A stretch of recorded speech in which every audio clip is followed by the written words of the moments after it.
Hi, everybody. My name is Rami Jurado. I'm an attorney here in South Florida. The name of our law firm is called Jurado and Associates. We are a law firm and we do different areas of law. We do real estate law, trademarks, copyrights, litigation. We do immigration. And then most importantly, we do the topic related to today, which is probate. Probate we do all over the state of Florida. We also do estate planning and of course, immigration all over the United States. So probate. I want to make my presentation really interactive. So if you have any questions as I start my presentation, please, by all means, put it in the Q&A or in the chat. I hope everybody's able to hear me. If you're not, please let me know. Okay, probate for realtors. Let's start. So what is probate? Probate is a court supervised process where you can establish the validity of a will. You can identify and gather the assets of the deceased person, the person that passed away. Then also from those assets, you would have to pay the person's debt, the decedent's debt. You wind up the decedent's financial affairs and you distribute any assets left to the heirs or beneficiaries. This process can be a very straightforward one if all the documents are in place and there's no fighting involved, or it can be a litigious one. And I'll give you a couple of examples of when it turns into litigation and how ugly it can be as we go forward. So when is probate necessary, right? So when do we really need a probate? Well, probate may be necessary to transfer ownership of the decedent's probate assets to the decedent's beneficiaries. And this is where you realtors will probably see it, is when you're selling a property and then you cannot sell it because the title company tells you that the person that owned either the whole property or a portion of it has passed away. Also, if the decedent left a valid will, the court will need to admit the will, and then according to certain procedures, they would need to transfer all of the assets depending on what it says on the will. Sometimes people think that having a will avoids probate. It does not, unless you have something called a pour-over will and you have a trust in place, which we'll discuss in a minute. But if you have a will, it needs to be admitted into probate court, and then the court needs to the court needs to divide out those assets according to what the will says. Also, if the decedent had no will, then probate will be necessary to pass ownership of the decedent's probate assets to those receiving them under Florida law. Some assets do not require a probate proceeding to transfer ownership, and we will talk about those. Probate may also be necessary to wind up the decedent's financial affairs. And administration of the decedent's estate ensures that the decedent's creditors are paid if certain procedures are correctly followed. Sometimes we're hired by actually the creditors, not even the person that died or not the person that died, their heirs, but actually by the creditors because they also need to get paid. And all of that requires a probate process.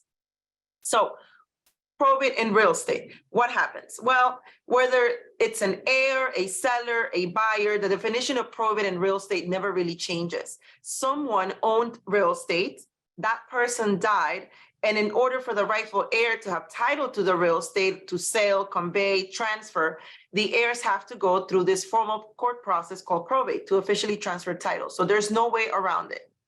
And why should realtors care about the probate process? Well, first, you want to avoid wasting time. If the person that owned the real estate has passed away, we want to start the probate as soon as possible because we're going to need an order from the judge to authorize the sale. Also, you might be dealing with the wrong person. This happens a lot. We have realtors they come in with a contract. It's a signed contract already. And they're like, Rami, the title company is not letting me close because the heir is not alive. And I thought he was the son and he is, but then now the sister popped up and they don't want to sell. What can I do? At that point, it might be too difficult because let me explain to you something. When somebody passes away, only the heirs or the personal representative can make a valid agreement on behalf of the estate. What happens sometimes is that you get in touch with one of the heirs, let's say the son signs the listing agreement, you get an offer, the son signs it too, but the son has no authority to sell or to sign the listing agreement or the sale because they haven't been appointed personal representative or because there are other heirs involved. So whenever you think you may have a probate issue because the person that owned the property passed away, contact us so we can take a look at the deed, see who has authority to sell, see if there is a will, and help you make sure that whoever signs that listing agreement actually has authority to sign a listing agreement. Because one case that we had is it was a a father that died. The two heirs were the son and the daughter. The son signed the leasing agreement. The son signed the contract to sell the property. The daughter was not in agreement, right? His sister didn't agree. So now the realtor wasted all that time because they don't have to sell the property. So make sure that you're dealing with the right person. And this is something that we can help you with. Also, unless you're dealing with an individual who was appointed personal representative by the court, you need to ensure that the rightful heirs are on board in the sale to avoid any delays, like I mentioned that happened before. And make sure, this is so important, make sure that you state in the contract that the sale is subject to court approval once you have identified the correct seller, especially if the property is not homestead property, since you will need an order authorizing the sale. So let me give you some real life examples. If the property is homestead property, we have done a probate in as little as 3 weeks, right? So boom, we start the action, it's homestead property, that's the only asset, we'll get the order, we sell it. If the property is not homestead property and the heirs are not on board, it could take a long time. So if you enter into an agreement to sell the property and it's not subject to court approval, the deadlines start running, they're already in violation, and you're out of luck. So whenever dealing with any real estate property that may be subject to probate, you want to make sure that the listing agreement says that it's a probate property, because yes, realtors can get sued for misrepresentation, even though you didn't know still. So if you know that it's subject to probate, you want to make sure that you put that in the listing agreement, and then in MLS actually. And then more importantly, you want to make sure that's on the contract, that is subject to court approval so that there are no issues. I've never had the court not approve a sale, but it could happen. So we want to make sure that it's there. Now, there's two types of probate states, right? When you die with a will, it's called a testate. And when you die without a will, it's called an intestate proceeding. Please, everybody that's alive, die with a will and a valid one.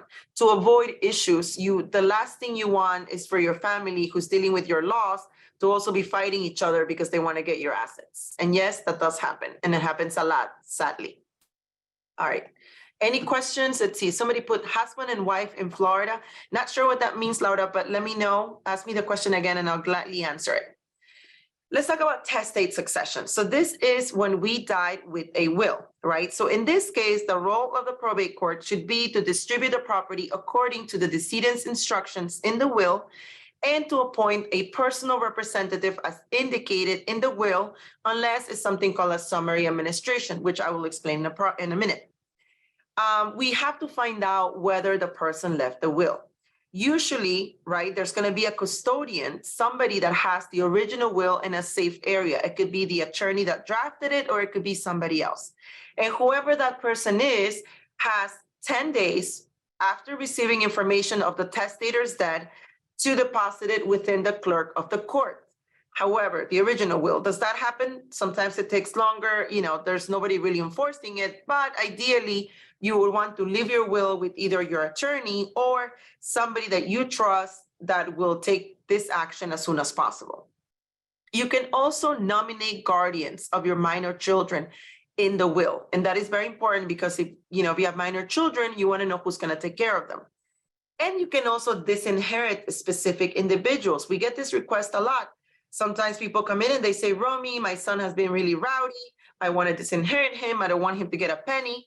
And if he's an adult, then we can do it. Whenever we disinherit somebody, we want to be very specific. We want to say, I have a son. His name is X, Y, and Z. He was born this date. He resides here, and I don't want to leave him a penny.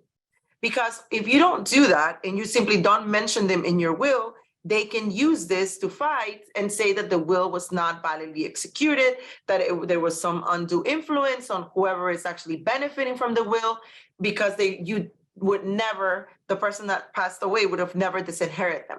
So I'm actually going to tell you about a case that I have going on, which is a really crazy case. So my client, the spouse, thought that there was no will because her husband died.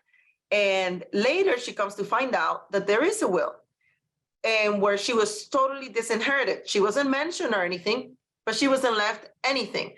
And this will was signed one day before her husband died. Her husband had a terminal illness. So the sister went and got this will signed, apparently, one day before the person died.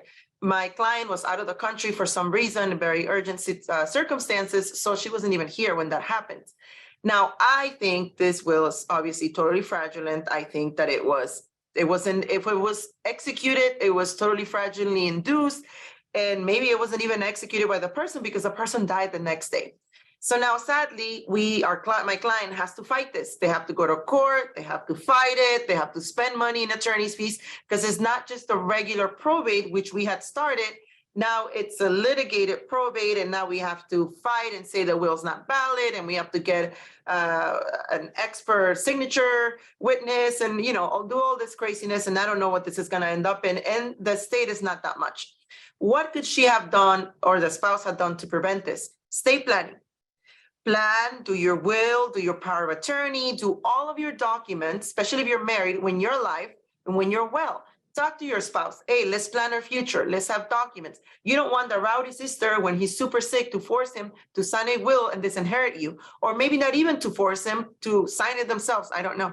So the only way to prevent that is to proper estate planning. Now, when we're conscious, when we're thinking about the future, don't think of estate planning as planning for death. It isn't. It's planning your legacy. It's planning leaving your family protected, leaving your spouse protected, because we don't know what can happen in the future. So let's see. I think I have one question.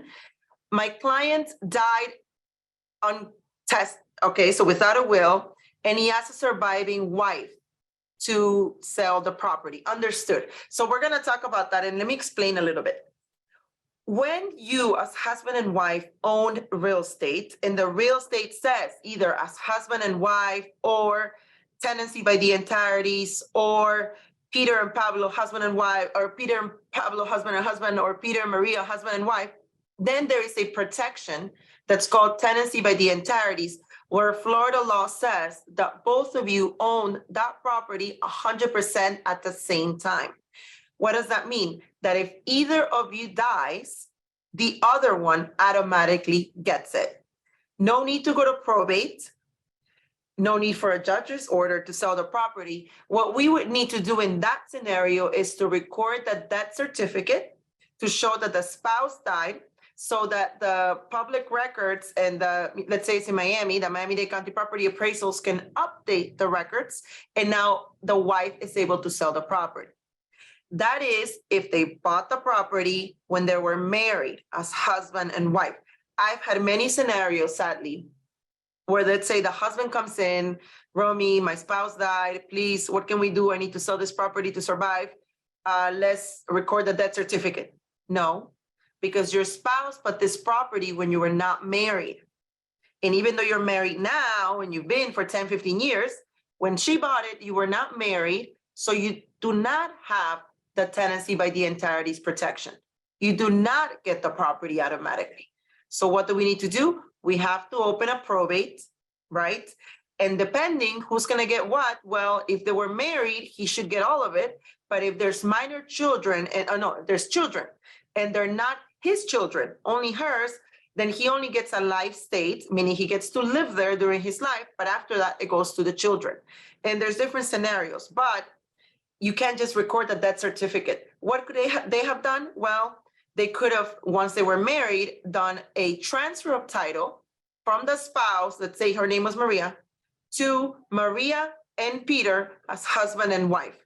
Have they done that? Then now there's no need for probate. All we need to do is record the death certificate and the property can be sold. But they didn't know to do that. They thought being married was enough. It's not. So now we have to go open up a probate. In that case, it was homestead property, so we were able to do it fairly quickly, and all the heirs were in agreement. If the heirs are not in agreement, then we have bigger problems. Now we have to take longer, and the person cannot sell the property. Now, why would this person want to sell the property? Because probably they have a mortgage that they need to pay, and the bank says you have to pay the mortgage, and maybe they couldn't afford it. I don't know. So again, planning is very important. Before you get married, after you get married, if you get divorced, you always have to think of estate planning. I'll give you another scenario of situations where people don't think sometimes, or don't think, or, we forget, life goes along. So there was a husband and a wife, and they were married.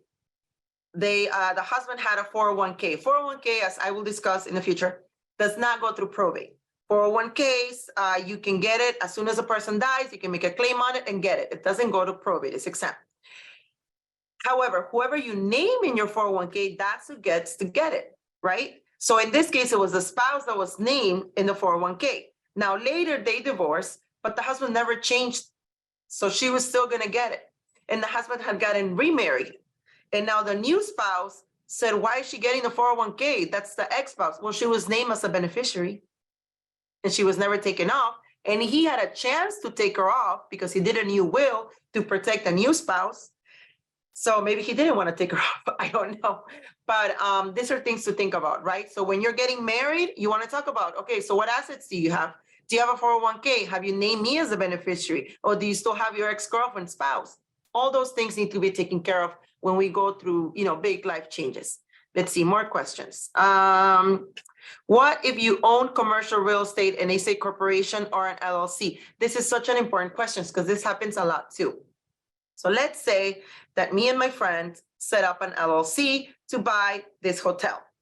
So now in reality, I own 50% of the LLC and she owns 50% of the LLC and the LLC owns this hotel. So let's say that we want to sell no, not we. She wants to sell the hotel because I passed away. Can she sell it? No. Why? Because now that membership interest, that 50% of the LLC has to go through probate, right? So they have to open up a probate for my life to have that 50% go through my heirs. Otherwise, she cannot sell it. And this happens too, even if they don't want to sell it. And this happens in small businesses, and we see this a lot. So there were two partners that own a small business. One of the partner dies. Now, the heirs, whoever that might be, the spouse, the children, now they own that 50% of the business, and they in fact become that person's partner, somebody they may not even know. And this happens in divorce too, sadly. They may claim into your interest of your LLC or your corporation, and they may become the partner of your partner, and there's nothing you can do about it. Well, not at that time when it's too late, but in your corporate documents, right, you can insert language that, for example, in an LLC or a corporation, you can say that at the moment of your death, the LLC or your other member has the right to buy your interests out at a specific amount that could be evaluated based on the company's assets. It could be based on an evaluation at that time. It could be based on a specific amount that you agree, however you want it. And you say that the partner is going to buy you out at the moment of your death automatically. So that way your heirs will get some money and your partner will not have as partner somebody that they don't know. So that's something that we do. You have to do it in your corporate documents. Now, sometimes we put in there that it's going to be paid out through a period of time through a promissory note because maybe the company doesn't have the money to buy you out like that. Sometimes we buy life insurance. So that way, when and that life insurance is paid for by the company, so that when the partner dies, the life insurance kicks in and they can use that money to pay off the heirs. And at the same time, the partner doesn't have other partners that they don't know about. These are all things that you can do in your life and you can plan. For those of you that are entering into transactions, whether it be real estate, business, whatever it is with people through LLCs, think, or corporations too, think that that interest at the moment that you pass away, or at the moment that your partner passes away, or if there is a potential divorce, can end up in the hands of people that you don't know or that you don't want to deal with. There are ways to prevent it through the corporate documents of either the corporation or the LLC. But the moment to do it is now when we're alive and we can plan. Once you passed away, once you're already divorced or divorcing, it's already too late. Okay. What is she? Somebody's asking, an officer of the company. Well, if an officer of the company dies, nothing happens to the company in terms of ownership because they didn't own anything. But if they did own something in the company, then that interest, whether it's in an LLC or a corporation, does have to go through probate. But if they're just an officer, there's no ownership interest, nothing would really have to go through probate. Okay, let's keep going. Okay, so one way that we figure out who gets what, right? It's called something called per stirpes. So if you don't have a will, don't worry. The government and the courts, Florida legislature decides who gets your assets, right? First, it goes to your spouse. If you don't have a spouse, it goes to your children. If you don't have children, it goes to your living parents. If you don't have parents, it may go to your siblings. And there's this whole exercise as to who gets what, right? But if you do have a will, then you can decide exactly who gets your property. You can decide to disinherit people. There's nothing wrong with that. I have people come into my office and tell me, Romy, I like this son, I don't like this one. This one's rowdy. If he starts behaving well, then I give him something. And you could always change your mind, right? So today you want to disinherit this child, but maybe next month, next year, you do want to give him something, that's fine. You could also draft documents to protect your loved ones. I had one time a client who drafted the trust, and basically he made it so that the trust assets would never be sold. The spouse would benefit from them, but she couldn't sell them. And he wanted to make sure that there was no way she could sell the assets, because he told me in confidence, and he actually put it in the trust too, that his spouse had a gambling problem and he loved her dearly, but she had a gambling issue. And if she had that money in the account, she would just waste it. And she wanted to protect her for the future. So that way, he said, these assets cannot be sold. She can receive this amount of money, this percentage for her sustenance, for this and that, but she cannot. There's no way that she can sell the assets, because then she will be left out in the street. I see that as a sign of love. It's all about planning. Had he not done that, she would have received everything outright, probably gambled it all away, and then be homeless. And then I don't know if you guys believe in heaven. I do. So he would have been looking down, seeing his spouse all sad, all poor, and it would have been a really sad story. You can protect your loved ones. You can protect your pets. I'm a very big pet lover, especially cats. And in Florida, we can do something called Florida Pet Trusts, because basically what happens, and I see this a lot, is let's say the person that passed away had a dog, had a cat. The family will come in, they'll take out all the assets, and they'll take the little dog or the little cat, put it in the shelter, and bye-bye dog, bye-bye cat. And they will not, take care of them. Sadly, that happens a lot. So what you can do is you could say, no, you have to provide for my cat, because now you're the trustee, and the only way that you get money is if my cat's taken care of for the rest of his life, right? And you could do that with somebody that you trust, and you can designate a vet to be visited every so often. Or there's also entities, nonprofit, that will serve as trustee, and they will even take your cat from you, or the cat can get delivered there so that it will live happily ever after. You can do that for cats, you can do that for dogs. I'm sure you can do it for other animals. And that way you protect them too, because what happens when you go away, nobody's gonna care for them like you would. So you can protect your pets, you can protect your family members, you can protect charities too. One time I had a case where this lady had no family, had nobody, and she had like over $500,000. And a dream of hers was for that money to go to the University of Miami to benefit underprivileged children. And that's what we did. We drafted a document that said that. I remember when she passed, people came out of the woodwork telling me I'm her cousin, I'm her this, I'm her sister, I'm this. It didn't matter. She made her wishes known. They were written. We protected her. And I remember giving that check to UM, and it was a happy thing, because that is what she wanted. So through proper state planning, you can accomplish all of your wishes, even if you're no longer here. All right, so let's keep talking about probate. If you have any questions, again, please put them in the Q&A and I'll gladly answer them. So summary administration. Summary administration is basically a simple type of probate. It does not require the appointment of a personal representative. It can be completed when the decedent has been dead for more than 2 years and the will does not direct for formal administration. It can also be completed when the value of the entire state subject to administration in Florida is less than the value of exempt property, does not exceed $75,000, right? So even if you have homestead property that's worth $500,000, it doesn't matter, because that's exempted. As long as your other assets are less than $75,000, then we can do this quick, simple process that's called summary administration, and we can get you, let's say you listed a property that needs to be sold, 3 weeks tops, and then you're done with it, okay? Homestead property is exempt, and it does not count towards the limit. So even if you're, like I mentioned, if your house was 600,000, as long as your other assets are less than 75,000, we can do this process, and then you can sell it, and you can close it or transfer title and keep it, no problem. Formal administration is, as its name implies, more formal. It's usually needed when the assets of the decedent are in excess of 75,000, or when the person who passed away has been dead for less than 2 years, right? Or for some reason when you want to get a personal representative appointed by the judge. So why would you want to get a personal representative appointed by the judge? A couple of reasons. One, because you need to sell real estate, right? Two, because, and you cannot close the estate real fast because it's not homestead property, so you need a longer time.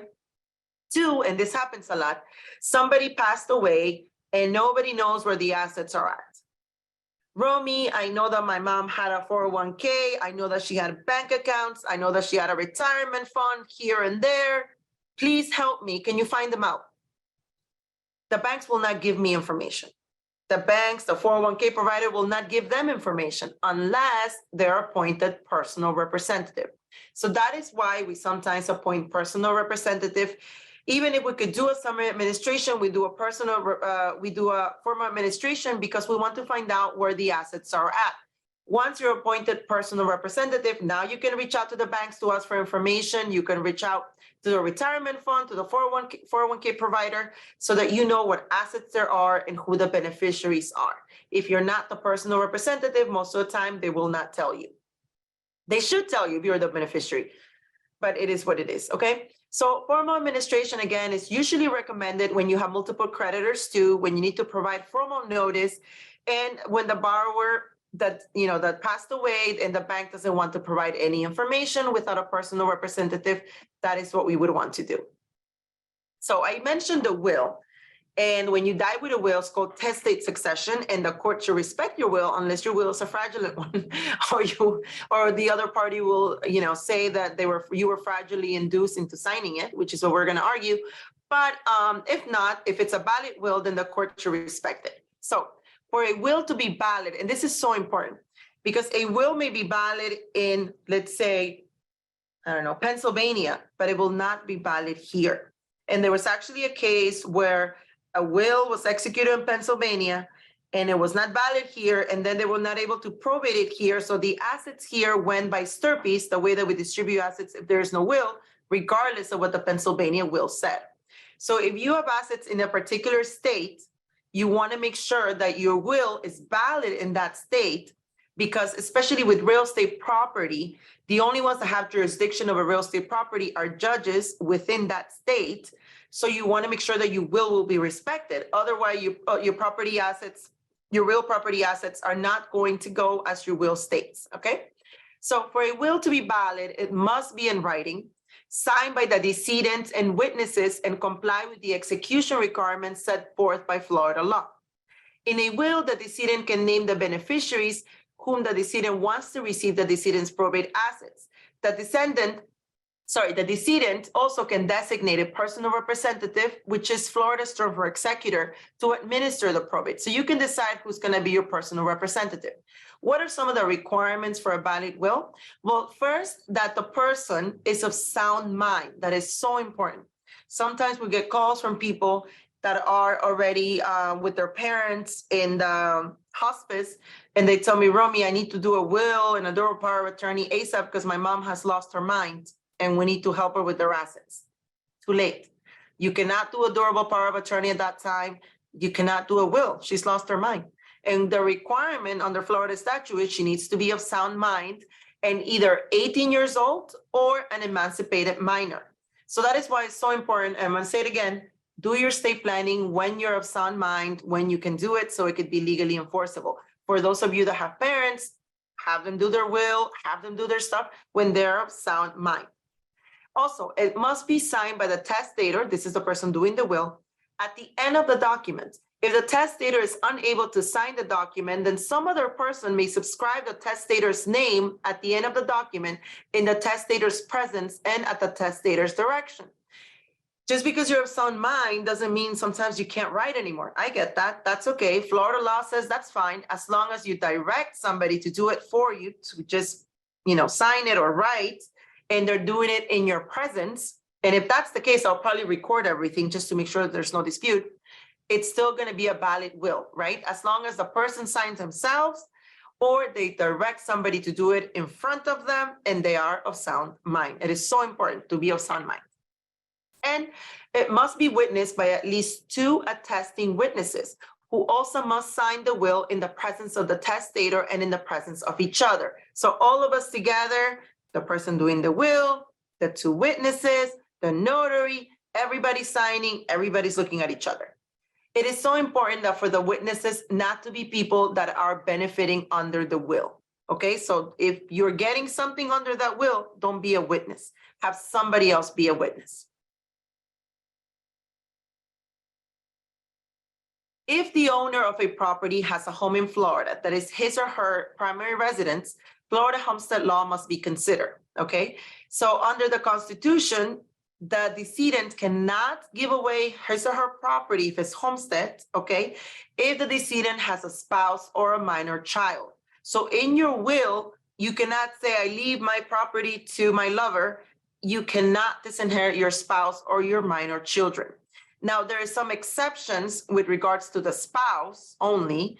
If they entered into a valid prenuptial or postnuptial agreement, then maybe you can disinherit the spouse. But again, we need to look at it real carefully.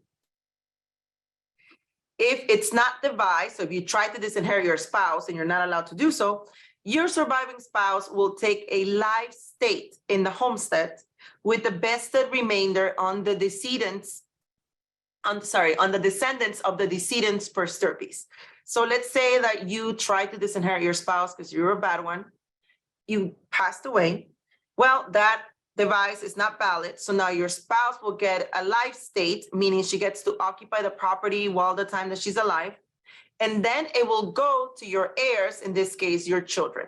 So that is the protection that we have regarding homestead property. There is no other protection for other assets. You could do whatever you want. It's only a Florida protection regarding homestead property. Another option that your spouse may have is not to take a life estate, right? But instead to take half of the homestead property, meaning half interest in the homestead property, and the other half of the interest will go to your descendants per stirpes. If you have children, it will go to your children. Sometimes we have something called a preterminative spouse. That is when a person makes a will and marries after the making of the will, the surviving spouse generally gets what she would have gotten if the descendant died intestate. So the surviving spouse will still get either a life estate on the property and with the remaining, with the vested remainder going into your descendants, or she can elect to take half of the property with the rest going to your descendants. It just depends. If there is a prenuptial or postnuptial agreement addressing the issue, then they may not be deemed a preterminative spouse, so they may not get anything. If your will provides for your spouse, they may not get anything except the homestead property that they will get, but the other stuff that you may have. Or if the will clearly discloses that it does not intend to make a provision for that spouse, they are only going to get the homestead property protection, but nothing on anything else. Okay. So what if a person dies without a will or legal heirs, right? So this is what would have happened with my client, the one that gave the money to the University of Miami, has she not done a will?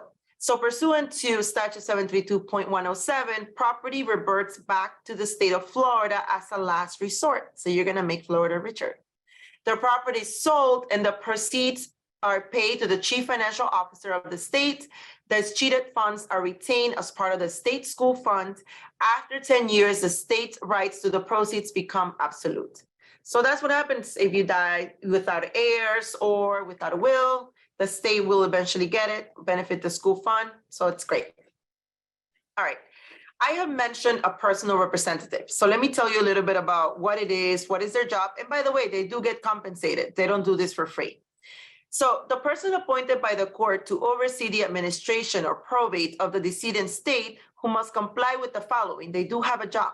They have to notify all heirs and other interested parties that the will is being submitted to probate. They must identify and take control of any state assets. They must file the tax return and pay any taxes owed. They must pay creditor claims. They must manage the assets such as investments or real estate while the will is being administered. They can sell the assets to satisfy claims against the state. They have to file all necessary documents and other paperwork with the court and distribute the assets to the heirs, also preparing and submitting the final accounting to the court. A personal representative is usually compensated 3% of the value of the assets. You can name your personal representative if you will.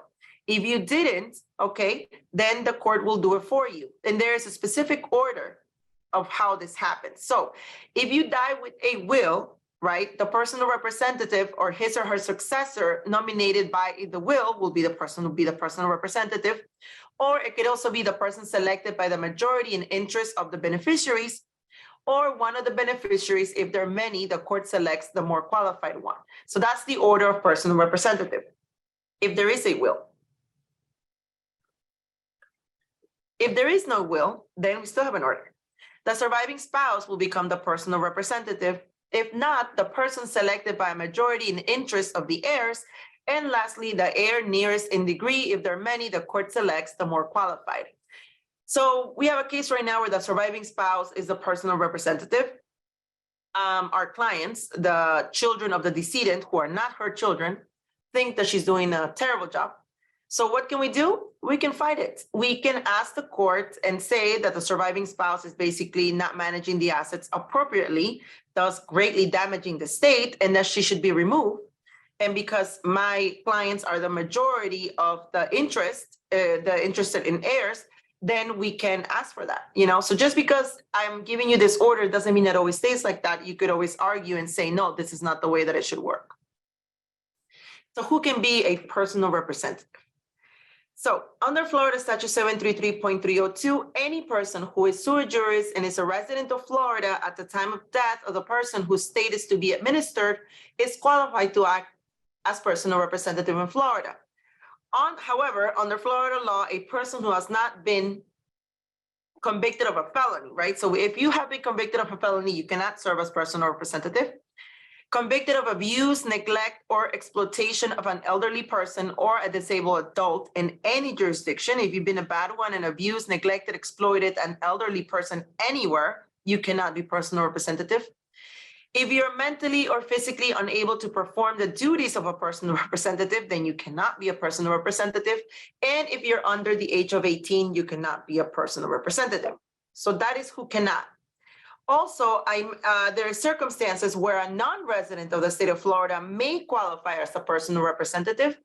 And that is when that person is a legally adopted child or adopted parent of the decedent, related by lineal consanguinity to the decedent, a spouse or a brother, sister, uncle, aunt, nephew, or niece of the decedent, or someone related by lineal consanguinity to any such person, or the spouse of a person otherwise qualified under this section. So that would be the scenarios that we would have when a personal representative does not have to be a resident of the state of Florida. So this is when you have foreigners be a personal representative. All right, so I talked about probate, and it seems very complicated. Sometimes it can be, but there are ways to avoid it. You do not have to go through probate if you do proper estate planning. So for example, ways to avoid probate are as follows. Tenancy by the entireties. If you're legally married and you purchase real estate as husband and wife, that real estate will not go through probate. If you purchase the real estate before you were married, then what you want to do is transfer it from yourself individually to you and your spouse as husband and wife so that it won't go through probate. It's also protected from your individual creditors. If my husband and I own a piece of real estate and it's my credit card that's coming after me, they cannot touch that property because under the eyes of the law, we own that property 100% together at the same time. It cannot be divisible, so therefore they cannot touch it.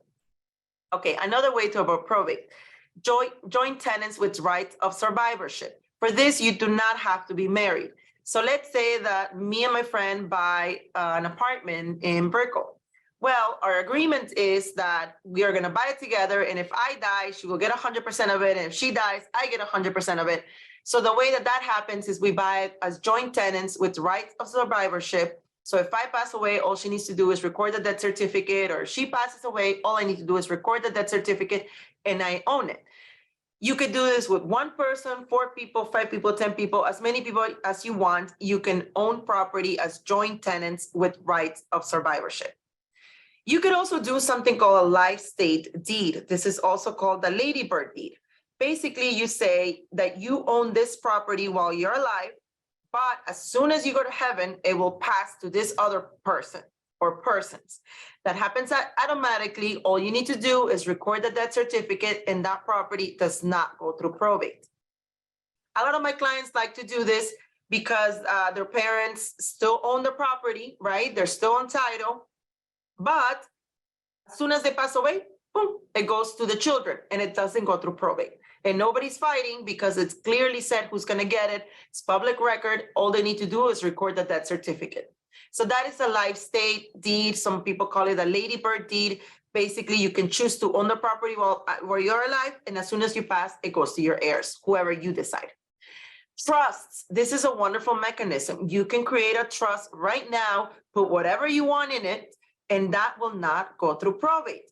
And trust, creating a trust allows you to govern your assets from when you're not here anymore. So for example, you could say, I'm going to put all of this investment property in this trust. I want for this realtor to be used to manage the real estate. I want for this financial advisor to be used to manage all of my brokerage accounts. I want this attorney to review all the documents when dealing with selling the property or managing the leases or whatever it is. I want this accountant to be used to file all of the tax returns for the different companies and all of that. You can, I mentioned before regarding having a partner and you own the LLC together, what happens? You can own the LLC in your trust so that if you do pass away, you decide who's going to be benefiting from that LLC interest, 50%, 10%, whatever it is. In your trust, you can put jewelry, you can put property, you can put cars, you can put interest in companies, you can put brokerage accounts, you can put whatever you want, and it will not go through probate as long as the trust is, executed correctly, which is so important. And you transfer, you have to fund the trust. We have, it's sad, but we see this because we do the probate. People come in, they're like, no, we don't need to do a probate because my dad created this trust. And I look at the trust and I'm like, great, beautiful trust. Show me how the properties were transferred. They were not. So if the properties, you can have a wonderful, beautiful trust, but if you never transfer the real estate, you never transfer the cars, you never transfer the bank accounts, you never transferred your brokerage accounts, your trust, it's no good. All of that will still have to go through probate. So my advice, create a trust and then properly fund it and have records that it was properly funded. Okay. Designating beneficiaries is another way to avoid probate. What do I mean by this? Well, you can designate, for example, a beneficiary in your bank account. Hold on, I think I have a question. If a residential property is in a fee simple deed, single parent, free and clear, can the deed be changed to a right of survivorship to a son? Absolutely. We can do a new deed that says in your parent's name, let's say his name is Peter while he's alive, and then as soon as he passes away, to the son, whatever his name is, it can be done, absolutely. And there's also protections that we can put so that if you want, right? For example, I'll give you a real life example. This is actually what I did for my father. Sadly, my mommy went to heaven. And my mom's wish was for the apartment that we have to go to my sister. But the apartment that they had, to go to my sister. But my dad, obviously, she didn't want to leave him out in the cold. So my mom wanted for my dad to occupy that apartment. And then as soon as he passes, to go to my sister. And that's what I did. But my mom didn't want my dad to be able to encumber the apartment while he's alive, or for my sister to be able to encumber the apartment somehow. So you can put those restrictions. So basically, the person that's occupying at that moment while alive, they cannot put a lien on it, they cannot sell it, they cannot transfer it, they cannot do anything until it passes to the remainderment. That is something that you can do. Or you could also do a life state where you can still retain those rights. So there's a life state on the person, and as soon as they pass, it goes to the remainderment. But if the person changes their mind and they sell it, they're still able to do it. So there's two things that you can do with the life state. You can put restrictions, so you're not able to do anything and it will go to the remainderment, or you can put no restrictions and you could say it'll be mine while I'm alive, then it goes to you. But if I change my mind, then too bad, so sad, you get nothing. You can do all of that in a life state deed, no problem. Okay, people are asking me, there's always tax implications on these choices. There's always tax implications in everything that you do when it comes to probate, estate planning, transferring LLCs, membership interest, but don't despair. I have the recommendation of a fabulous CPA, my husband, and I'll give you his contact information if you need it.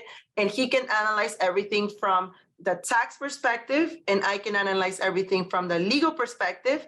And then we can come to an agreement when you understand everything and see which way you want to do.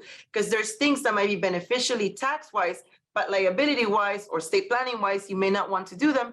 And at the end of the day, you want to be the one making those decisions, understanding all of your choices and viewing it from a tax perspective and also from a legal perspective and a human perspective. So we can assess all of that for you and with you.